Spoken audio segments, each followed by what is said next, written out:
একটা যুদ্ধ এমনি এমনি লাগানো হয় না, এটা পরিকল্পিত। কারণ বিশ্বে এভাবে যদি ম্যাসাকার না করা হয় তাহলে নতুন শক্তি আত্মপ্রকাশ করে না।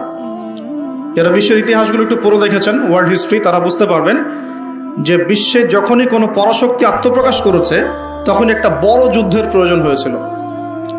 যেমন প্রথম বিশ্বযুদ্ধ, ওই সময় সারা বিশ্বে দাপটের সাথে কয়েকটা কান্ট্রি রুল করতো, তার নাম জার্মানি, একটা হচ্ছে ব্রিটেন এবং রাশিয়া চেষ্টা করেছে। তাদের পরে যখন অটোম্যানদেরকে পরাজিত করা হয়েছে তখন নতুন শক্তি হিসেবে আত্মপ্রকাশ করেছে ইউনাইটেড স্টেট। তার আগ পর্যন্ত কিন্তু মানুষ তাকে খুব একটা চিনত না। বিশ্বের পরিবর্তনের জন্য একটা বড় যুদ্ধের প্রয়োজন হয়। তো সিরিয়ার অবস্থা যখন খারাপ ছিল, আমরা মনে করছিলাম যে হয়তোবা নতুন কোনো রুলিং স্টেট পৃথিবীতে আসবে, তো তখন হয়নি, আলহামদুলিল্লাহ। এখন এই ইস্যুটাকে কেন্দ্র করে মনে হচ্ছে বিশ্বে আরও একটা নতুন চালিকা শক্তি স্টেট আসতে পারে। সেটা কে, আমরা একটু অনুমান করব আজকে। কেন অনুমান করব? কারণ তাদের সাথে মুসলিমদের ভবিষ্যৎ জড়িত আছে, তাদের সাথে মুসলিমদের ভবিষ্যৎ জড়িত আছে। এবার আপনাকে আমি একটা দ্বিতীয় ইস্যুর দিকে নিয়ে আসি। সারা ওয়ার্ল্ডে দ্বিতীয় একটা ইস্যু চলছে এখন, সেটা হলো কোরআন পুড়িয়ে দেওয়া ইস্যু। আমরা মুসলিমরা কি কখনো অন্য কারো ধর্মগ্রন্থ পুড়িয়ে দিয়েছি? আমরা বরং এই কথা বলি যে কোনো মুসলিম ততক্ষণ পর্যন্ত মুসলিম হতে পারবে না যতক্ষণ পর্যন্ত সে ঈসা আলাইহিস সালামকে নবী বলে স্বীকার না করছে। আমাদের চাইতে নবী ঈসা আলাইহিস সালামকে কেউ বেশি সম্মান করে? আমরা বলছি কেউ মুমিনই হতে পারবে না, মুসলিম হতে পারবে না যদি সে ঈসা আলাইহিস সালামকে আল্লাহর নবী বলে স্বীকার না করে। এখন তার অনুসারীর দাবিদাররা তাহলে কেন কোরআন পড়িয়ে দিচ্ছে? উত্তর, কোরআনুল কারীম তাদের বিকৃত ধর্মচর্চা এবং সারা বিশ্বব্যাপী তাদের জুলুম নির্যাতনের বিরুদ্ধে কথা বলছে বলেই তারা কোরআনের বিরুদ্ধে ক্ষোভ ছাড়ছে। এখন তাদের কাছে সুদটা হালাল, সুদটা ওদের কাছে বৈধ এবং সুদ দিয়ে তারা চলে, অন্য রক্ত চুষে খায়। সুদের ফলাফলটা অনেকটা ঢাকা শহরের মতো। কিসের মতো? একটা অংশ দেখবেন দিন দিন রিচ হচ্ছে, দিন দিন রিচ থেকে রিচার হচ্ছে একটা অংশ, আর একটা অংশ দিন দিন প্রভার্টি এবং ডেস্টিটিউশনের মধ্যে যাচ্ছে। প্রত্যেকটা বড় বড় শহরের এই চিত্র। সুদের মধ্য দিয়ে সারা বিশ্বের একটা অংশের মানুষ দিন দিন ধনী হয়েছে। সবার ক্ষতি হয়নি, কিন্তু ধনীরা আরো ধনী হয়েছে, আর গরিবরা দিন দিন তাদের অর্থ সম্পদের মান হারিয়েছে, তাদের অধিকার হারিয়েছে, তাদের জীবনযাত্রার মান কমে গেছে, প্রভার্টি এবং ডেস্টিটিউশনের মধ্যে চলে গেছে দরিদ্ররা। তারা এক কথায় বলতে পারি দাসত্বের শৃঙ্খলে আবদ্ধ হয়েছে, অর্থনৈতিক দাসত্বের শৃঙ্খলে আবদ্ধ হয়েছে। এটা ব্যক্তি থেকে শুরু করে সমাজ, কোনো কোনো ক্ষেত্রে রাষ্ট্র পর্যন্ত দাস হয়ে গেছে। আপনারা কি শ্রীলঙ্কার কথা জানেন? দেশটা যে দেউলিয়া হয়ে গেছিল, কেন হয়ে গেছিল? মূল কারণটা কি? দুইটা কারণ বল। কয়টা কারণ? অনেকে তিনটা চারটা কারণ বলেন।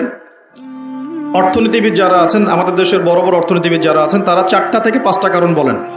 আমি স্টাডি করেছি, কিন্তু আমরা ইসলামিক সেন্সে দেখি দুটো কারণ। কয়টা কারণ? 1 নম্বর দুর্নীতি। 1 নম্বর কি? দুর্নীতি। 2 নম্বর হচ্ছে রিবা বা সুদ। ব্যাস, যথেষ্ট। বাকি যেগুলো অপরিকল্পিত প্রজেক্ট ইত্যাদি ইত্যাদি, এগুলো অত মেজর কারণ নয়, এগুলোকে সামাল দেওয়া যেত। মূল কারণ দুটো, একটা হচ্ছে করাপশন বা দুর্নীতি, একটা হচ্ছে রিবা বা সুদ। আপনারা কি জানেন এই উপমহাদেশের মধ্যে আরো একটা কান্ট্রি ঠিক শ্রীলঙ্কার মতো পরিণতি বরণ করতে যাচ্ছে? নো, বাংলাদেশ না, এক্স্যাক্টলি পাকিস্তান। অথচ তারা এই তো আমাদের মহান মুক্তিযুদ্ধে কত নির্মমভাবে আমাদের ভাইদেরকে হত্যা করেছিল না? হত্যা করেছিল না? এটা কি ন্যায় ছিল না অন্যায় ছিল? আচ্ছা, কি উদ্দেশ্য ছিল ওদের? ওরা চাইতো আমাদেরকে শাসন করতে, আমরা দাসত্বের শৃঙ্খলা থাকবো, ওরা আমাদেরকে শাসন করবে। আজকে দেখেন মাত্র 30 থেকে 40-50 বছরের ব্যবধানে আল্লাহ পাকের কি ফয়সালা। আমরা কারো ক্ষতিতে কিন্তু খুশি হই না, তো আল্লাহ পাকের ফয়সালা দেখুন। একটা কথা বলি, দুর্নীতিতে কিন্তু আমরাও কম না, অন্তত পক্ষে এদিকে কিন্তু আমরাও কম না। একটা সময় ছিল যখন আমরা 1 নাম্বার ছিলাম, মনে আছে? এটা ছিল 2005 সালের কথা। কত সাল? 2005 সাল। এখন কত? 2023। এখন আমাদের অবস্থা মাশাআল্লাহ আগের চেয়ে কিছুটা ভালো হয়েছে। এখন আমরা এই যে কারেন্ট অ্যাফেয়ার্স যারা তোমরা পড়াশোনা করো, বিসিএস কোচিং করছেন, আপনারা জানবেন এখন আমরা কত নাম্বার? 13 নাম্বার। কত নাম্বার? 13 নাম্বার। কিছুটা তো উন্নতি হয়েছে। 1 নাম্বার কে জানেন দুর্নীতিতে? কোন কান্ট্রি? সুদান, দক্ষিণ সুদান। কোন কান্ট্রি? দক্ষিণ সুদান কি মুসলিম কান্ট্রি না মুসলিম কান্ট্রি? মুসলিমরা টপে কেন? দুর্নীতির সাথে মুসলিমদের কোনো সম্পর্ক থাকার কথা কি? তাহলে আমরা টপে কেন? 1 নম্বরে কেন? দক্ষিণ সুদান 1 নম্বরে কেন? ওরা কি মুসলিম না? তাহলে শুধু লা ইলাহা ইল্লাল্লাহ মুখে বললেই মুসলিম হওয়া যায় না, যতক্ষণ পর্যন্ত না মানুষ কোরআন এবং সুন্নাহকে আমল করে দেখাচ্ছে। আপনারা কি জানেন সবচেয়ে কম দুর্নীতিপূর্ণ কান্ট্রি কোনটা জানেন? ডেনমার্ক। হ্যাঁ, কে বলেছে? ডেনমার্ক। তার সাথে আরো একটা কান্ট্রি আছে, তার নাম হচ্ছে নিউজিল্যান্ড। কোন কান্ট্রি? এই দুটো কান্ট্রির কোনোটাই কি মুসলিম কান্ট্রি? তারা কি লা ইলাহা ইল্লাল্লাহ বিশ্বাস করে? তাদের সংবিধানে কোরআন আছে, তাদের আমলের মধ্যে রাসূলের সুন্নত আছে, তারপরেও তারা দুর্নীতি মুক্ত হলো কিভাবে? তার মানে ওই শিক্ষাটুকু তারা ঠিকই কোরআন সুন্নাহ মোতাবেক আমল করেছে, শুধু মুখে লা ইলাহা ইল্লাল্লাহ হয়তো পড়ে না। তাহলে আমি এতটুকু বোঝাতে যাচ্ছি তারা কেন কোরআনকে বিরোধিতা করছে, কেন কোরআনকে পুড়িয়ে দেওয়ার চেষ্টা করছে, কারণ কোরআন এইসব অন্যায়ের বিরুদ্ধে কথা বলছে। কিন্তু চিন্তা করবেন না, আল্লাহ রাব্বুল আলামিন নিজে এই কোরআন হেফাজতের দায়িত্ব নিয়েছেন। আল্লাহ পাক সূরা হিজরে বলেছেন, ইন্না নাহনু নাযালনা যিকরা ওয়া ইন্না লাহু লাহাফিজুন। নিশ্চয়ই আমি এই কোরআন নাজিল করেছি, এই কোরআন হেফাজত করার দায়িত্ব কার? আল্লাহর। এখানে আমি আপনাকে আরেকটা পয়েন্ট দেখিয়ে সামনের দিকে যাব। এবার ওই দিক থেকে চেহারাটাকে আমাদের দিকে ফিরিয়ে নিয়ে আসা, মুসলিমদের দিকে তাকান। মুসলিমদের মধ্যে কত পার্সেন্ট মানুষ এখন 5 ওয়াক্ত নামাজ পড়ে? কত পার্সেন্ট মানুষ বিশুদ্ধ করে কোরআন তেলাওয়াত করতে জানে? মুসলিম পরিবারগুলোর মধ্যে কত পার্সেন্ট পরিবারে ইসলামিক পর্দা চালু আছে? মুসলিমদের মধ্যে কত পার্সেন্ট মানুষ হালাল খাওয়ার চেষ্টা করে, হারাম থেকে বেঁচে থাকার চেষ্টা করে? মুসলিমদের মধ্যে কত পার্সেন্ট যুবক এখন জেনা থেকে বেঁচে থাকতে পেরেছ? মুসলিমদের মধ্যে কত পার্সেন্ট যুবক 5 ওয়াক্ত নামাজ পড়ো, ইসলামের বেসিক জ্ঞানগুলো জানো, কোরআন তেলাওয়াত করা, হাদিস পড়তে শেখা, হাদিসের চর্চা করা, কোরআনের তাফসীর পড়া, অনুবাদ পড়া? মুসলিমরা এই বেসিক কাজগুলো কত পার্সেন্ট মানুষ করছে? এদিকে আমাদেরকে বেশি ফোকাস করতে হবে। একটা অমুসলিম সমাজ কোরআনের উপর আক্রমণ করছে, পুড়িয়ে ফেলছে, এটা বেশি কষ্টদায়ক নাকি একটা মুসলিম পরিবারে জন্মগ্রহণ করেও এই বিগত 30-40 বছরে কোরআন পড়তে না শেখাটা বেশি লজ্জার? কোনটা? এবার বলেন, একটু চেহারাটা আমাদের দিকে ফিরান। এবার আয়নার সামনে দাঁড়াই। অমুসলিম, সে কোরআন সম্পর্কে কিচ্ছু জানে না এবং কোরআন তাদের চলমান জাহিলিয়াতের বিরুদ্ধে কথা বলছে, রাগে কোরআন পুড়িয়ে দিয়েছে।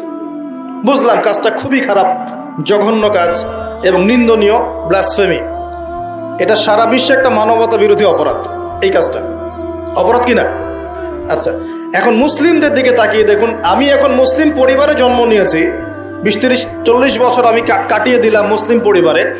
জন্ম নেওয়ার পরেও, মুসলিম পরিবেশে থাকার পরেও, কোরআন সুন্নাহর বয়ান শোনার পরেও, জুমার নামাজ পড়ার পরেও, ঈদের নামাজ পড়ার পরেও, রমজানের রোজা রাখার পরেও, আলেম ওলামাদেরকে পেয়েও আমি যে কোরআন তেলাওয়াত করতে জানি না, এখন আমাকে কি করা উচিত? উত্তর দেন। এখন আমার কি করা উচিত?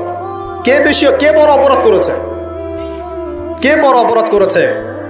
আমি মুসলিম পরিবারে জন্মগ্রহণ করেও কোরআন পড়তে জানি না, আমি কি বেশি বড় অপরাধী? নাকি যে ব্যক্তি কখনো কোরআন চেনেই না, জানেই না, যে কোরআনকে অবমাননা করছে, কে বড় অপরাধী? আসলে আল্লাহ রাব্বুল আলামিন সূরা ফুরকানের মধ্যে বলেছেন যে আল্লাহ রাসূল সাল্লাল্লাহু আলাইহি ওয়াসাল্লাম আমার উম্মত, মানে আমাদের উম্মতে মুহাম্মাদের বিরুদ্ধে আল্লাহর কাছে অভিযোগ পেশ করবেন। কার বিরুদ্ধে? এই যে উম্মতে মুহাম্মাদের বিরুদ্ধে আমাদের নবী মুহাম্মদ সাল্লাল্লাহু আলাইহি ওয়াসাল্লাম একটা অভিযোগ পেশ করবেন। আল্লাহ পাক তাকে বলবেন, হে মুহাম্মদ সাল্লাল্লাহু আলাইহি ওয়াসাল্লাম, তোমার উম্মতের কি হয়েছিল, কেন বিভ্রান্ত হলো? নবী সাল্লাল্লাহু আলাইহি ওয়াসাল্লাম তখন বলবেন যে ইন্না কওমি ইত্তাখাযু হাযাল কুরআনা মাহজুরা। পড়ে দেখেন সূরা ফুরকানে আমাদের নবীজি বলবেন, হে আল্লাহ, আমার উম্মত এই কোরআনকে, যা তুমি আমার প্রতি নাজিল করেছো, এই কোরআনকে অবজ্ঞা করে পরিত্যাগ করেছিল, এই কারণে তারা আজকে পথভ্রষ্ট হয়েছে। এবং নবী সাল্লাল্লাহু আলাইহি ওয়াসাল্লাম আল্লাহর কাছে আক্ষেপ করবেন, অভিযোগ পেশ করবেন যে আমার উম্মতকে আমি কোরআন দিয়ে এসেছিলাম, কিন্তু তারা সেই কোরআন চর্চা করে নাই, পড়ে নাই, কোরআনের হক আদায় করে নাই, এই কারণে তারা আজকে পথভ্রষ্ট হয়েছে। তাহলে আমাদের নবীজি আমাদের বিরুদ্ধে আল্লাহর কাছে ক্ষোভ ছাড়বেন না? তো প্রথম যে শিক্ষাটা আজকে নেওয়া উচিত সেটা হলো, বিশ্বে যা যা ঘটছে এই সব বিষয়গুলোর সাথে আমাদের শেষ জামানা সম্পৃক্ত, এবং প্রত্যেকটা বিষয়ের গভীরে যাওয়ার জ্ঞান আমাদের অর্জন করা উচিত এবং দৃষ্টিভঙ্গি প্রশস্ত করা উচিত। খেদির আলাইহিস সালামের মতো অন্তর্দৃষ্টি অর্জন করা উচিত। পাশাপাশি কোরআন কেন্দ্রিক জীবনটা গড়া উচিত। আমরা কি নিয়াত করতে পারি যে আগামী রমজান আসার আগেই আমরা সবাই পবিত্র কোরআন তেলাওয়াত করা শিখবো ইনশাআল্লাহ? নামাজে দাঁড়াই কি পড়ছি বুঝতে পারছি না, তাই আমার মনোযোগটা কেমন? তারাবির নামাজে দাঁড়ালাম। তারাবি তো আমরা মাশাআল্লাহ কোনো কোনো মসজিদে, সব জায়গায় না, কোনো কোনো জায়গায় 3G 4Gও পড়া হয়।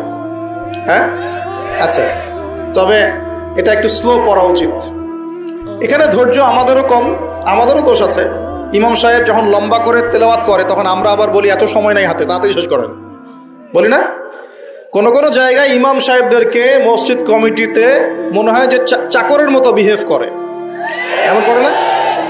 অথচ ইমাম সাহেব হচ্ছেন মসজিদের নেতা, সমাজের কি? সমাজের নেতা। তো তাকে তার জায়গায় সম্মান দিতে হবে। আল্লাহ পাক তৌফিক দান করুন। তো আমরাই কিন্তু দোষী, আমরা ফোর্স করি তাড়াতাড়ি শেষ করেন, হাতে সময় কম, মার্কেটে যাওয়া লাগবে, ওয়াইফ অপেক্ষা করতেছে, ঈদের শপিং করতে হবে, তাই না? আচ্ছা, রমজান নিয়ে আমি একটু পরে একটু কথা বলবো। কিছু কথা আছে রমজান নিয়ে, খুব গুরুত্বপূর্ণ কথা, খুবই গুরুত্বপূর্ণ। আমার মনে হয় যে এই কথাগুলো এই সিজনে হয়তো আপনারা অন্য কোনো লেকচার বা মাহফিলে শোনেন নাই। রমজান নিয়ে কিছু কথা আছে। আগে এই জায়গায় বলি যে তারাবিতে আমরা অনেক কিছু পড়ি, কিন্তু তারাবির নামাজটার শেষে আপনি যে আব্দুল্লাহ, আব্দুর রহমান এদিকে ডাকেন, যেটা জিজ্ঞাসা করেন যে ভাই আব্দুল্লাহ, আপনি তারাবির নামাজ পড়লেন, কত রাকাত পড়ছেন? এটা 20 রাকাতই পড়ছি মাশাআল্লাহ। ওকে, ফাইন। আচ্ছা, রাকাত সংখ্যা ঝগড়া নিয়ে আমি কথা বলতে যাচ্ছি না, ঠিক আছে? এটা আমার সাবজেক্ট না, আমি এগুলো নিয়ে কথা বলি না।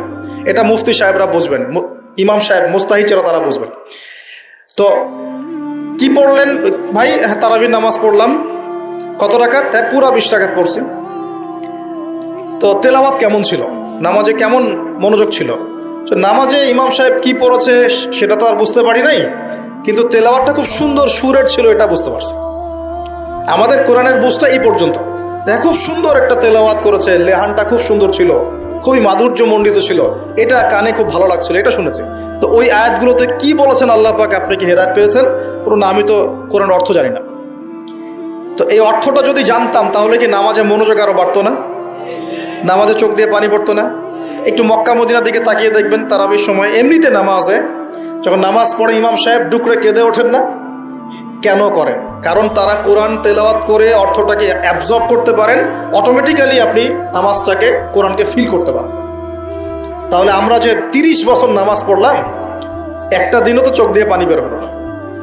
আমরা যে 40 বছর নামাজ পড়লাম, খালি উঠলাম বসলাম, উঠলাম বসলাম, একটা দিনও তো সেজদায় আল্লাহকে পেলাম না, ফিল হলো না যে হ্যাঁ আল্লাহ আমার হয়ে গেছেন, আমি আল্লাহকে পেয়েছি। তো এগুলোর কারণ হচ্ছে, যে জায়গা থেকে এখানে আসলাম, এগুলো অন্যতম কারণ হচ্ছে কোরআন এবং নামাজে যা পড়ছি এগুলোর অর্থটা না বোঝা। তো অর্থটা বোঝার প্রয়োজন নাই। তো রমজান মাসে নিয়াত করেন, যারা কোরআন একদমই তেলাওয়াত করতে পারেন না, কোরআন তেলাওয়াত করা শিখবেন ইনশাআল্লাহ। আপনারা কি চায়নার নাম শুনেছেন? চায়নার নাম শুনেন না? আজকে থেকে 40 বছর আগে চায়নাতে দারিদ্র্যের হার কত ছিল জানেন? 69%। কত পার্সেন্ট? প্রায় 69 থেকে 70% মানুষ দারিদ্র্য সীমার নিচে ছিল। আজকে এই 2022 সালে ওদের দারিদ্র্যের হার কত জানেন? 1%-এরও কম।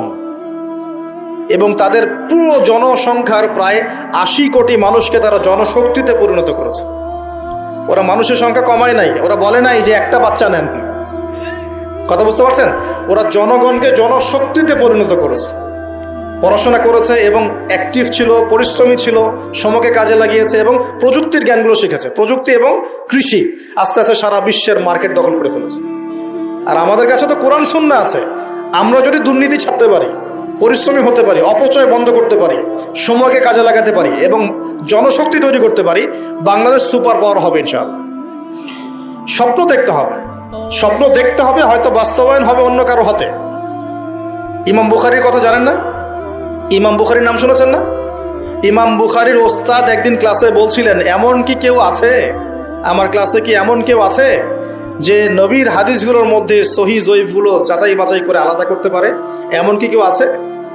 এই একটা কথা ইমাম বুখারী রাহিমাহুল্লাহর কলবের মধ্যে এমন দাগ কেটেছিল যে তিনি পরবর্তীতে ওই নিয়াত করেছেন যে আমি সেই ব্যক্তি হব ইনশাআল্লাহ, আমি নবীর সব সহি হাদিসগুলোকে আলাদা করে দিব।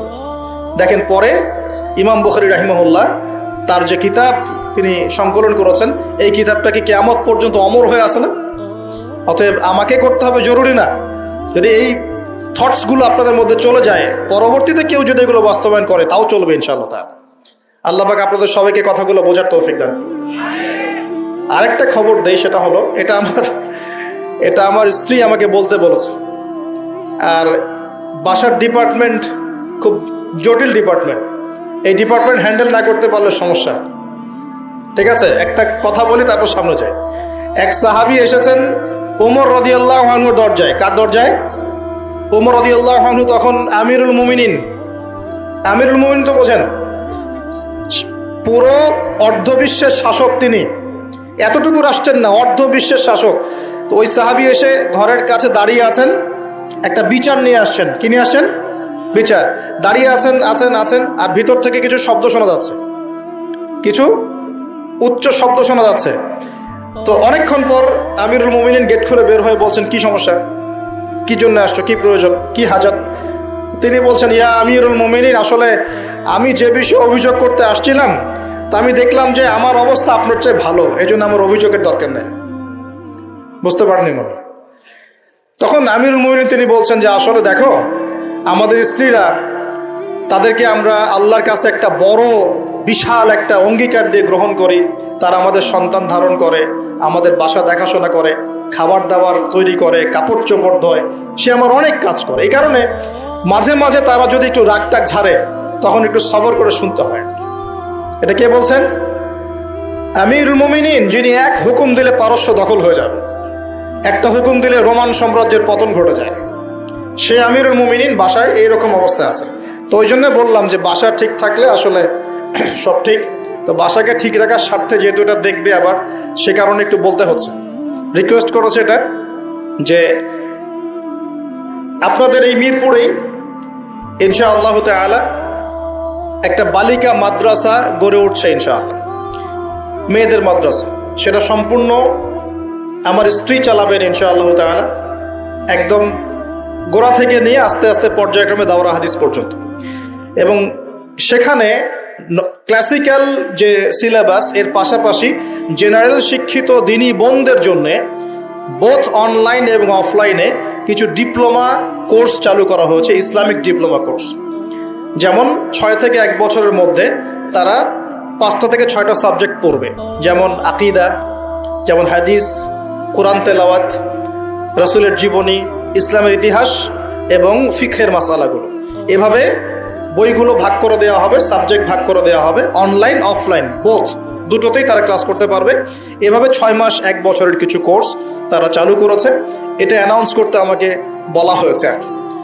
আপনাদের মা বোনদেরকে যদি পাঠাতে পারেন সপ্তাহে 2 দিন 3 দিন করে, ইনশাআল্লাহ তাআলা তারা কিছু দিনের জ্ঞান শিখে বাসায় ফিরবে ইনশাআল্লাহ।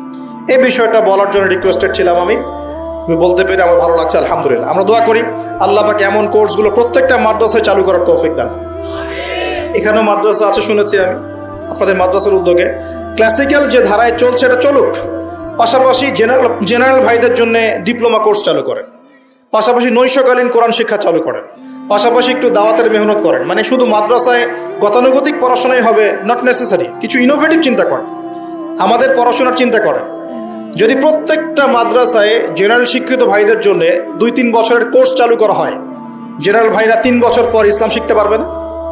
আমি বলছি না তারা মুফতি হয়ে যাবে, আমি বলছি না তারা একদম মুহাদ্দিস হয়ে যাবে, কমপক্ষে কোরআন তো তেলাওয়াত করা শিখবে, আরবি ভাষা তো শিখবে, কমপক্ষে আকীদার কিছু মৌলিক জ্ঞান তো শিখবে, নবীজির 40টা হাদিস তো কমসে কম শিখবে, ফিকহের কিছু জ্ঞান শিখবে, রাসূলের জীবনী শিখবে, ইসলামের ইতিহাস তো শিখতে পারবে। এবং এগুলো লঞ্চ করলে দেখবেন আপনারা জায়গা দিয়ে কুল পাবেন না। হাজার হাজার জেনারেল শিক্ষিত ভাই মুখিয়ে আছে এমন কিছুর জন্য। আল্লাহ পাক আমাদের মাদ্রাসা পরিচালকদেরকে বোঝার তৌফিক দেন এবং এই ধরনের পদক্ষেপগুলো গ্রহণ করার তৌফিক দান করুন। তো প্রিয় ভাইরা, বিশ্ব পরিস্থিতি সম্পর্কে সচেতন থাকেন, এবং আসন্ন রমজানটাকে কাজে লাগান। কোরআন পুড়িয়ে দেওয়ার ইস্যুটা হোক আমাদের কোরআন শিক্ষার প্রেরণা, কোরআন পুড়িয়ে দেওয়ার ইস্যুটা হোক কোরআন শেখার প্রেরণা, যে আমি মুসলিম পরিবারে জন্ম নিয়েছি, আমি কেন কোরআন শিখব না। আসুন কোরআন শিখি, কোরআন বুঝি এবং কোরআন দিয়ে আমরা জীবন গড়ি। আল্লাহ পাক তৌফিক এনায়েত করুন। বিশ্বাস করেন, আমি আপনাদেরকে ওয়াদা করছি যে এবার যে মাহফিলে এসে আমার যে অভিজ্ঞতা হয়েছে, এর পরের বছর আমি এত মাহফিলে যাব না। আমি নিজেই বলতেছি, অল্প কিছু মাহফিল হয়তো হাতে নেওয়া হবে, যেটাতে কোয়ালিটি থাকবে, ভালো পরিবেশ আছে, কথা বলার পরিবেশ, শিক্ষিত মহল আছে, ভালো কমিটি আছে। আমার খুব বাজে বাজে কিছু অভিজ্ঞতা হয়েছে। মনে হয়েছে যে আমি মনে হয় এখানে এসে খারাপ হয়ে গেলাম, মনে হচ্ছে আমি আগেই মনে ভালো ছিলাম, এখানে এসেই খারাপ হয়ে গেল, এমনও মনে হয়েছে। আগেই ভালো ছিলাম, মসজিদে খুতবা দিতাম, মসজিদ ভিত্তিক সেমিনার হতো, একটা হাদিসের উপর দার্স হতো, এগুলো অনেক ভালো ছিল। আমি বলছি না যে এর সবকিছুই খারাপ, এটা বলছি না, কিন্তু এখানকার একটা অংশ আছে যেটা এই পবিত্র জিনিসটাকে অপবিত্র করে ফেলছে। এখানে ইসলামিক বিষয়গুলোকে অন্যের সামনে হাসি ঠাট্টার পাত্র বানানো হচ্ছে। এখানে অহেতুক কেচ্চা কাহিনী বলে অনেক জায়গায় সময় নষ্ট করা হচ্ছে।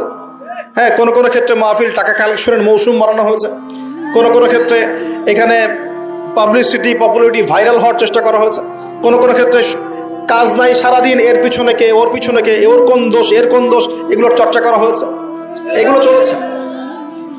আমি নিজেও নিয়াত করেছি যে এখান থেকে আস্তে আস্তে আমি সরে যাব। কাজ করার অনেক জায়গা আছে, শিক্ষা প্রতিষ্ঠানে কাজ করা যায়, দিনের দর্শ দেওয়া যায়, নিজে জ্ঞান অর্জন করা যায়, বড় বড় ডিগ্রি সার্টিফিকেট অর্জন করা যায়, পড়াশোনা করা যায়, পিএইচডি করা যায়, অনেক কাজ করা যায়। দিনের জন্য কাজ করতে সোশ্যাল কাজ করা, সামাজিক কাজ করা যায়, সামাজিক সংগঠন করা যায়, যেটা নন পলিটিক্যাল, নন প্রফিটেবল, এমন কিছু নন প্রফিটেবল অর্গানাইজেশন করা যায়, মানুষের মানবতার সেবায় কাজ করা যায়। অনেক ক্ষেত্র আছে কাজের, এটা একমাত্র ক্ষেত্র নয়। তো এই জায়গাটার পবিত্রতা ধরে রাখেন, না হলে যত দিন যাবে এগুলো যদি এভাবেই চলতে থাকে, ওয়াজ মাহফিল এবং দিনের ব্যাপারে এক শ্রেণীর মানুষের একটা বিরূপ ধারণা তৈরি হয়ে যাবে, যেটা অলরেডি হয়েছে বাংলার মাটিতে। আপনারা বুঝতে পারছেন না, অলরেডি হয়েছে বাংলার মাটিতে। মানুষ মজা করে এগুলো দেখলে, ট্রল করে। এখন কেন করে? কারণ আমরা এগুলোকে হাসি ঠাট্টার পাত্র বানিয়েছি, আমরা ট্রল করেছি, আমরা এগুলোকে ছড়িয়ে দিয়েছি। আল্লাহ পাক আমাদেরকে বোঝার তৌফিক দান করুন। আর ইউটিউবার, ফেসবুকার যারা থাকবে, তোমাদেরকে বলে একটা নসিহত, চিলে কান নিল টাইপের মানুষ হবে না কখনো। চিলে একটা কান নিল, বাস তুমি দৌড়ানো শুরু করলা। এ ধরনের মানুষের কোনো ব্যক্তিত্ব থাকে না, এ ধরনের মানুষের কোনো সততা থাকে না। এরা স্রেফ কিছু ভিউজ এবং ডলার চায়, আর কিছু না। এবং এর মধ্য দিয়ে ইসলামের উপকারের জায়গায় বড় বড় ক্ষতি হয়ে যায়। কি প্রচার করা যাবে, কি করা যাবে না, কোন অংশটুকু দেয়া যাবে, কোনটা দেয়া যাবে না, কোনটা দিলে কি ইম্প্যাক্ট করতে পারে, এটার জ্ঞান তোমাকে অর্জন করতে হবে। আল্লাহ রাব্বুল আলামিন আমাদের সবাইকে বিষয়গুলো বোঝার তৌফিক দান করুন। উম্মাকে নিয়ে স্বপ্ন দেখবেন। আমি বলি কি প্রিয় ভাইয়েরা, নিজে আগে নিজের কবরের ফিকির করি, নিজে আগে নিজের কবরের ফিকির করি যে আমাদেরকে আমাদের কবরে যেতে হবে, কি নিয়ে যাব, কতটুকু নামাজ পড়লাম, কতটুকু আমল করলাম, কতটুকু কোরআন চর্চা করলাম, কতটুকু দিনে ইলম অর্জন করেছি, আমল করেছি, বাস্তবায়ন করেছি, এই ফিকিরটাকে করে। অন্যের পিছনে পড়ে থাকার চাইতে আগে নিজের পিছনে পড়ে থাকি, নিজের চেহারাটাকে আয়নায় দেখি। আল্লাহ পাক তৌফিক দান করুন। এরপর প্রিয় ভাইয়েরা, যেটা বেশি প্রয়োজন সেটা হলো আমাদের সন্তানদেরকে মানুষ করে যাওয়া। আমাদের সন্তানদেরকে মানুষ করে যেতে না পারলে সমস্যা। এখন যা পড়াশোনা হচ্ছে দেখতেই পারছেন কি হচ্ছে, এভাবে চলতে থাকলে সমস্যা আছে। জ্ঞান কাকে বলে? আল্লাহ পাক সূরা আলাকে বলেছেন, ইকরা বিসমি রাব্বিকাল্লাযী খালাক, পড়ো তোমার সেই রবের নামে যিনি তোমাকে সৃষ্টি করেছেন। এই আয়াতের অর্থ কি? প্রত্যেক ইনস্টিটিউশনে আয়াতটা লেখা আছে দেখবেন, কিন্তু অর্থটা কি? অর্থ হচ্ছে, শোনেন, জ্ঞান সেটাই, ইকরা পড়ুন আপনার রবের নামে, জ্ঞান সেটাই যা আমাকে আমার রবের দিকে নিয়ে যাবে, রবের কাছাকাছি নিয়ে যাবে। যে জ্ঞান আমাকে রব থেকে দূরে সরিয়ে দেয় সেটা জ্ঞান না, সেটা জাহেলিয়াত। তাহলে ভালো করে দেখতে হবে আমি কি পড়ছি, কেন পড়ছি, জ্ঞানের উদ্দেশ্যটা কি? আমার জ্ঞানের উদ্দেশ্য কি খালি দুনিয়া, না পরকালে বাঁচতে হবে? এই বিষয়টা আমাকে দেখতে হবে। সন্তানদেরকে মানুষ করে যান, স্পেশালি যুবকদের দিকে আমি বলবো, ফোকাস করব। এই যুব সমাজের হাতে এই দেশ এবং উম্মার ভবিষ্যৎ নির্ভর করছে। এই যুবকদের হাতেই এই জাতি এবং এই দেশ এবং এই উম্মার ভবিষ্যৎ নির্ভর করছে। অথচ তোমরা কি করছো? অথচ তোমরা বেনামাজি পড়ে আছো, অথচ তোমরা জাকাত দিচ্ছ না, রমজানের রোজা রাখছো না, তোমরা উযু গোসলের মাসআলা বলতে পারছো না, তোমরা ঈমান আকীদা ঠিক করছো না, নবীর 40 হাদিস মুখস্থ করছো না, কোরআন পড়া শিখছো না। যুবকদের হাতে এই দেশ এবং জাতির ভবিষ্যৎ। সেই যুবকরা পড়ে আছে এখন মাদকের নেশায়। এই যুবকদের একটা বড় অংশ মেয়েদের পিছনে তার জীবন নষ্ট করে দিচ্ছে। এই যুবকদের একটা বড় অংশ এখন এখানে কি করবো, ফাত্তাকুল্লাহ মাস্তাতাতুম, সাধ্যমতো আল্লাহকে ভয় করতে হবে, চরিত্র পবিত্র রাখতে হবে, হালাল উপার্জনের সোর্স তৈরি করা মাত্রই বিয়ে করে ফেলতে হবে। বিয়ে ছাড়া চরিত্র হেফাজতের অন্য কোনো পদ্ধতি নাই। এই চিরকুমার সঙ্গটঙ্গ যোগ দিয়ে লাভ নাই। আর যতই হারাম প্রেম করেন না কেন, এই প্রেমগুলো আপনাকে মনে শান্তি দিবে না, এগুলো আপনাকে অস্থির করে রাখবে। কেন? কারণ এটা হারাম, এটা হারাম। আর যখন হালাল ভালোবাসা আপনি পাবেন, হালাল ভালোবাসা যেটা আল্লাহ পাক নাজিল করেন, তখন ইনশাআল্লাহ আপনার মনের মতো স্ত্রী না হলেও দেখবেন আপনি তার সাথে সারা জীবন কাটিয়ে দিচ্ছেন, কারণ এই ভালোবাসা আল্লাহর পক্ষ থেকে আসবে।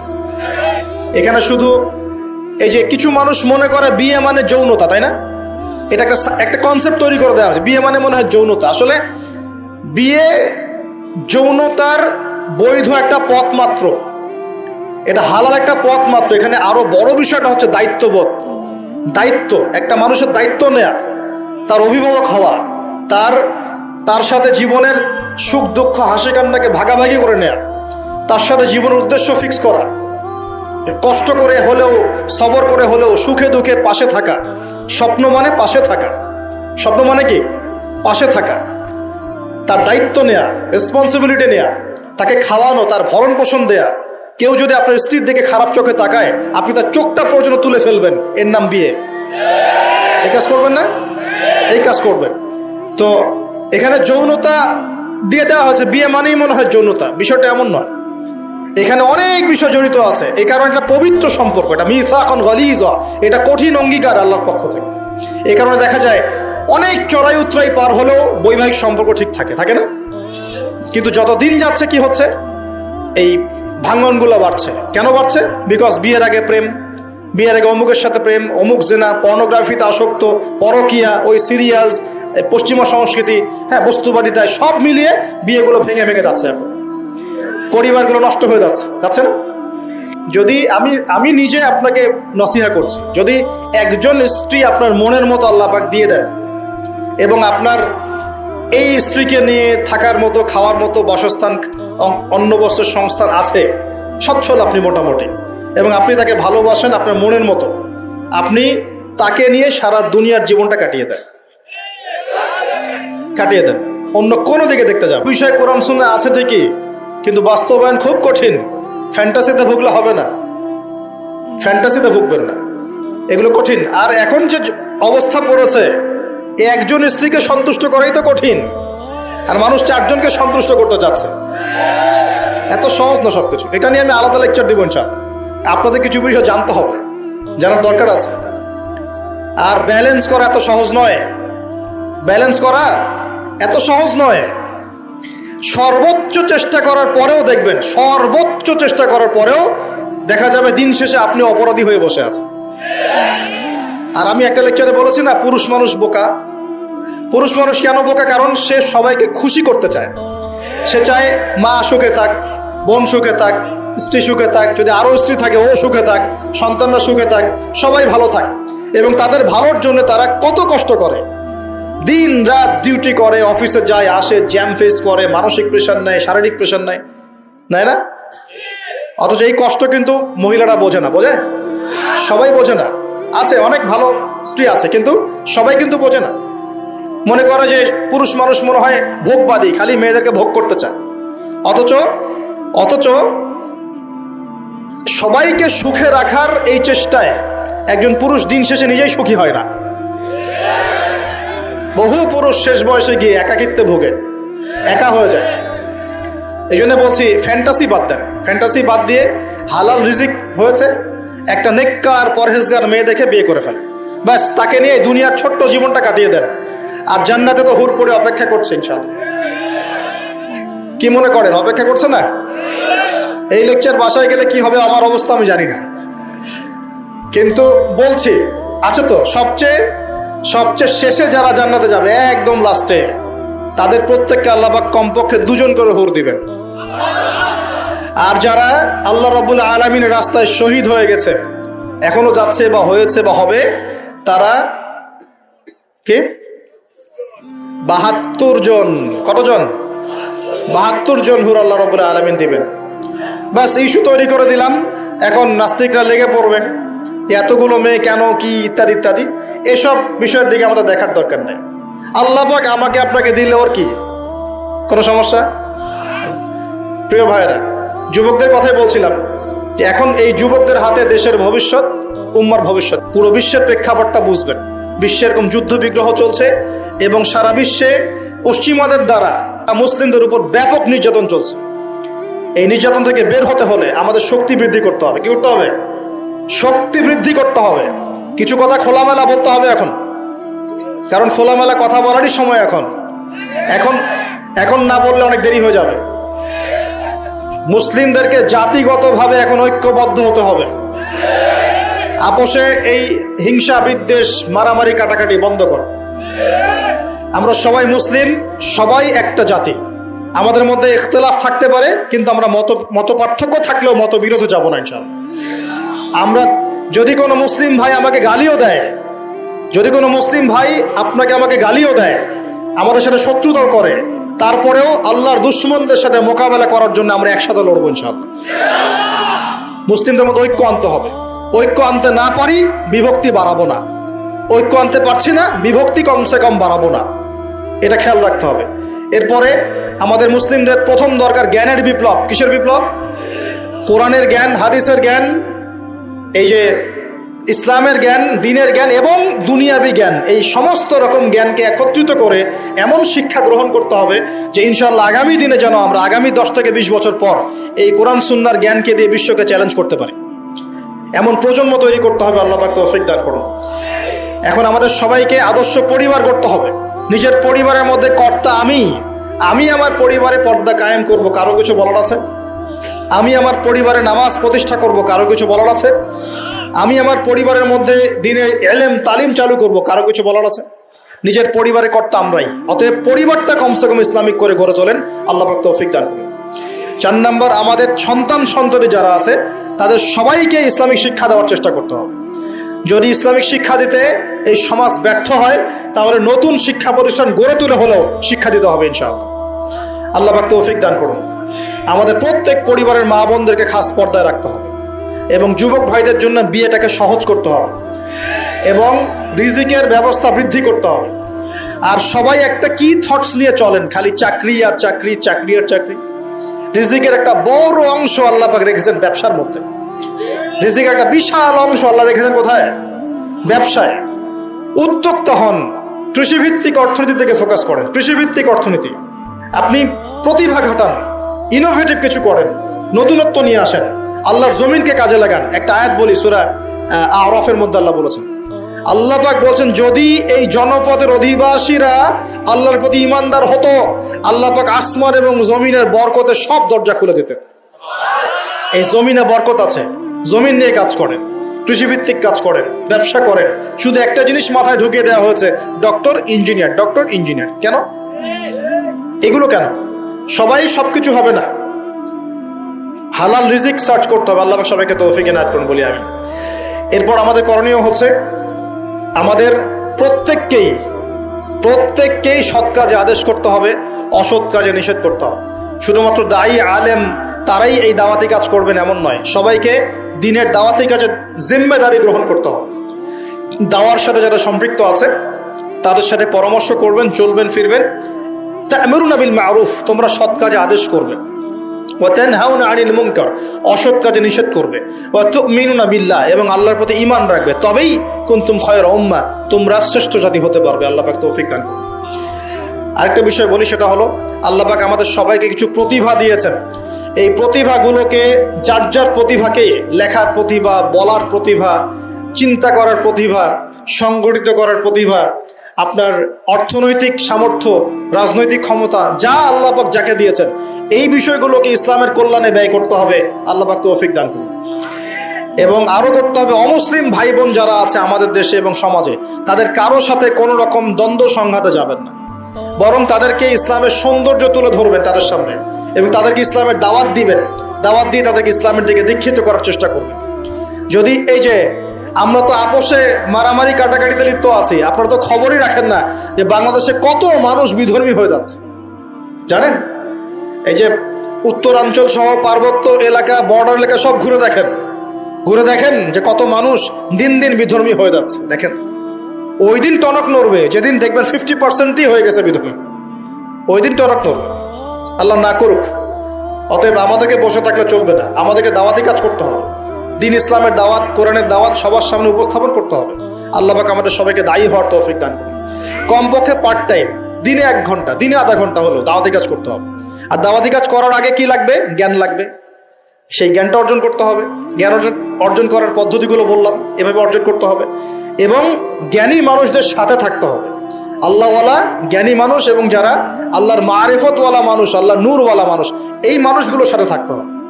যারা গোলালু মার্কা মানুষ, এখানে থেকে কিছু শিখতে পারবেন। সব তরকারি দিয়ে চলে, এই সব তরকারি দিয়ে লাভ নাই। যারা হককে হক বলতে পারে, বাতিলকে বাতিল বলতে পারে, আল্লাহ পাকের জমিনে তারা সম্মানিত ইনশাআল্লাহ। জমিনের উপর বেঁচে থাকলেও সম্মানিত, মাটির নিচে চলে গেলেও সম্মানিত ইনশাআল্লাহ। আল্লাহ রাব্বুল আলামিন এমন মানুষের সংখ্যা বাড়িয়ে দিন এবং তাদের সাথে আমাদেরকে থাকার তৌফিক এনায়েত করুন। আরেকটা বিষয় বলবো, সেটা হলো পলিটিক্যাল ইস্যুস।